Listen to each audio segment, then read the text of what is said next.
Okay, so I'm Abby Payne, and I'm interviewing Jason Batoni, the Vice President of Intercollegiate Athletics. So, what was your journey to get this job? Started out as a college baseball coach. So I did that for about 16 years. Were you at Brescia? I did. I My started the baseball program at Brescia. my dad, I think he was an announcer for basketball because he also went to Brescia, Okay. and he remembered Okay. talking to me when I told him that. Oh, I'm What's your interviewing dad's name? Charlie Payne. Charlie Payne. That name is familiar. Okay. Okay. So yes, started was a volunteer assistant at Illinois State University for 5 years, a graduate assistant at Emporia State for 2, and then 9 years down the street at Brescia. From there, got out of coaching and into more support staff roles. Was also the sports information director at Brescia. So my wife and I moved back to Missouri. Worked in admissions for I think 6 months at a college, and then the SID job opened at William Woods University. Got that job. Was in that role for a couple of years. Eventually became the assistant AD and then the athletics director, and did that for I think 11 years. And then from there, just kind of moved around a little bit. Was in Virginia for the last 2 years, and then we kind of found our way back to Owensboro. So that's kind of the journey. It's a long journey. It is. What events have helped shape your career? Is there anything like significant or career defining? I would say people probably shaped my career more than events. I've worked for some really cool individuals that have kind of mentored me and helped assist me in my role as I grew. One of them works here, Roy Pickerel. Ironically, was the sports information director here when I was at Brescia. Kind of helped me figure things out. I had no idea what I was doing from a sports information background. That was my secondary job. I was going to go there to be the baseball coach. So I kind of had to learn how to do that. So he was very beneficial in that. There were some other people along the way. Scott Cummings is one that comes to mind. Former SID at McKendree University. He was in the GLVC also, and then I worked with him in another conference later on. So those two people from an SID standpoint, I think really shaped kind of how I did things and my role. And then other mentors along the way that just kind of gave me good advice on how to do this job in particular, and good coaches that I've worked with. So I would say it's probably more people than events have kind of helped me get here. How do you show your leadership? Do you lead by example? Are you a heavy communicator? Are you more hands-on? I think that kind of depends a little bit on the situation, but for the most part, I've kind of joked with every staff I've ever had. My job is to hire good people and then get the heck out of their way and let them do what they do well. There are times I need to stick my hands in from time to time, but I think I kind of see my role as my job is to empower them and work for them to help them get what they need or they want. So I try to stay as hands off as possible. Some may say I maybe over communicate too much because I find myself catching myself sending a lot of emails from time to time and realize I've just sent the entire staff 4 emails today. I probably need to stop. But I don't think you can really truly over communicate. I think the more that they know and understand what's going on, the more informed that they are, they start to buy into kind of what the goals and the direction is. So I like that. But from a leadership standpoint, I hope I live up to it. But the goal is to be, the first boots on the ground and the last boots off. Get here before everybody else and leave an event after everybody else. That's the goal. Sometimes we hit that mark, sometimes I don't. But that's the idea. What sort of things do you do in your job? Like, what does your job entail? It's a hard question to answer. Because again, it kind of depends on almost seasonal as well. Assisting with game management is a big role. Scheduling a little bit. I try to stay out of the coach's way for that. The only time I get involved in scheduling is this weekend, for example. We've got home wrestling, home basketball. And I baseball. think we got baseball. I think tennis is sprinkled in there somewhere as well. Tennis is tomorrow. So just trying to figure out how we're all going to make Saturday work. And being a little short-staffed at the same time, we all kind of start to wear multiple hats. Just got off the phone with a company that owes us money, so I'm trying to collect on a bill today that we haven't received yet. fundraising is a big role. Hopefully interaction with students as well is a desired role. I don't want to be stuck sitting in my office all the time. I prefer to be out and at events, and just going to everything that I can. For me, that's the payoff to what I do is I get to watch you all participate, play, and do cool things. So not going to an event is just something that doesn't even register in my head. That's the fun part, and I enjoy the fun part, so I'm going to go do that. What sort of problems do you run into? I think I kind of inherit the problems that the coaches have as well. So if they're having an issue with a student or with a parent or with another coach, those kind of find their way in here at some point. Interpersonal communication issues, I think, is probably the big one. Having to have those conversations with coaches of, if your mindset is this is the way we've always done things, then we're not doing things the right way. We need to change and adapt. So that is kind of always changing. Facility issues are always arising from time to time that we have to fix. So that's a challenge.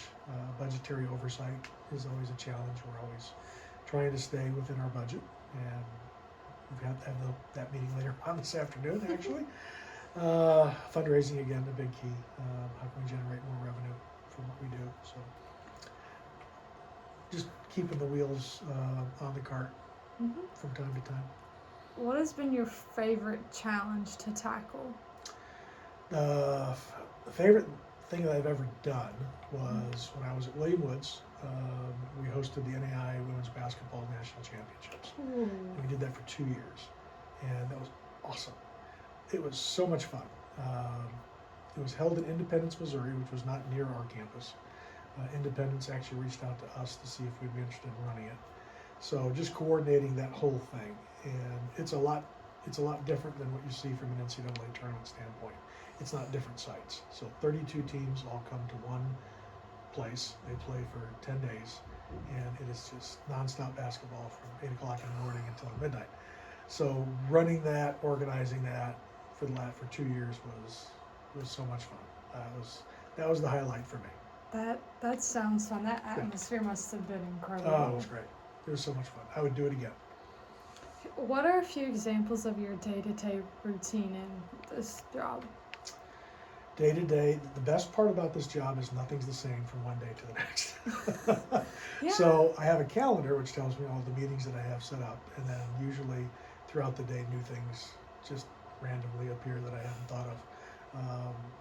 But basically most day-to-day stuff still revolves around recruitment, retention, and budgets. And there's not a day that goes by that I don't hit all three of those areas at some point, because those are just really important to how we function and manage the college and the department. So you talked about budgets. Mm-hmm. What's your role?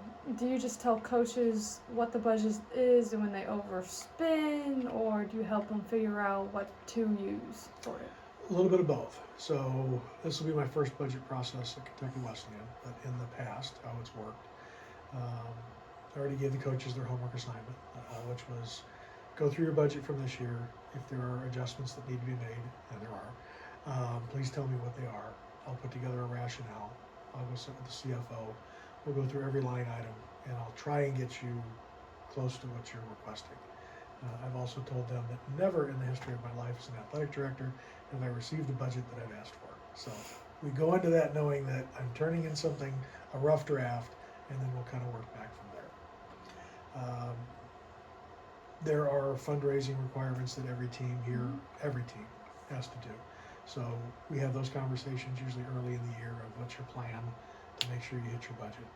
And then throughout the year, at least once a month, we sit down individual with each coach, go through where they're at and the plan for you're going to be over. Do you have something to cover it on the back end? We got one coach I'm working with right now. The budget's a challenge. And we've got one meeting set up with a potential donor that I think can help with that. So those are things that we also talk about is the mentoring piece of how can I help you raise the money you need so it's not all on the coaches. Okay. So, if a fight or conflict occurs at a sporting event, what steps do you have to take to handle it? I know I've seen the soccer fight, and then there was almost a basketball fight a couple weeks ago against Cedarville. Yeah. So, does it differ if it's just between athletes or if a spectator gets involved? If it involves on the field, the officials have really total control over that at that point, unless it spills out. If it's in the stands, then that's where the administrative piece comes in. We have safety and security at all of our events, so that helps. I've got someone I can kind of lean on and go, need your help with this? Haven't really been involved in too many things that got completely out of hand, That's good. but it happens from time to time. I know our football had an issue up at Lake Erie this year, and I think that's happened a couple of times that they've been up there. And it's really the on the field stuff. My involvement takes place like immediately after when it's all done. What we did for that was the league. It was an issue for the league. It was an issue for Lake Erie. It was an issue for us. So we all kind of sat down, reviewed all the video that we could, tried to figure out what started, where did it end, who's involved, and then figure out a solution from there. It gets a little tricky from time to time because usually the first feedback is, well, your guy did this, well, your gal did this. It's not, what did we do wrong? And I've tried to take that approach from time to time of, let's see what we did wrong first and have that conversation first before it's, oh, and your player did this. Because as soon as you do that, you put the other person in defensive mode and you don't really get, I think, where you need to be. Yeah. So admitting the faults in our own land first and then kind of work back from there. Hopefully, those issues are short and don't happen very often, but they do, and sometimes it gets messy and yucky. And really, I'm more involved in the cleanup part of that at the end than I am the stopping it part. When I got my degree in education. I was a physical education major, and I will always remember this. My cooperating teacher during my student teaching piece was a Marine. And he told me, he gave me the best advice ever. He says, if there's ever a fight in class, he says, don't get them. Whatever you do not step between them, because you're the one that's going to end up on the ground. So the best thing to do is when their hands hurt, they'll stop hitting each other. Okay, I got you. So don't stand between them. Got it. And that kind of has always resonated in my brain of, there's not much you can do to stop it. Maybe you can slow it down, but don't put yourself in danger either. Okay, last question. If you could give advice to someone looking into a sports management role, what would it be? Be willing to do a lot of different things that are outside your comfort zone. We just hired Ryan, who's our assistant AD, and one thing that really resonated when he came to interview for the position was he had no background in tennis, but there was a tennis tournament that he volunteered to go work at because he just wanted to learn more, and that really stood out. It was like, this person's got it figured out. Be open to learning about things you have no idea how to run and operate. I've worked at 2 colleges now that have equestrian in their athletics department. I have no idea what equestrian coverage was until I went to those places. So that gave me an opportunity to learn something new too. Understand that when you first get into sports management, the pay is not great, but if you stick it out and you keep advancing and make good connections, it's totally worth it in the end. Because again, the payoff is you get to watch people do what they love, and that's why I do this. So. Thank you.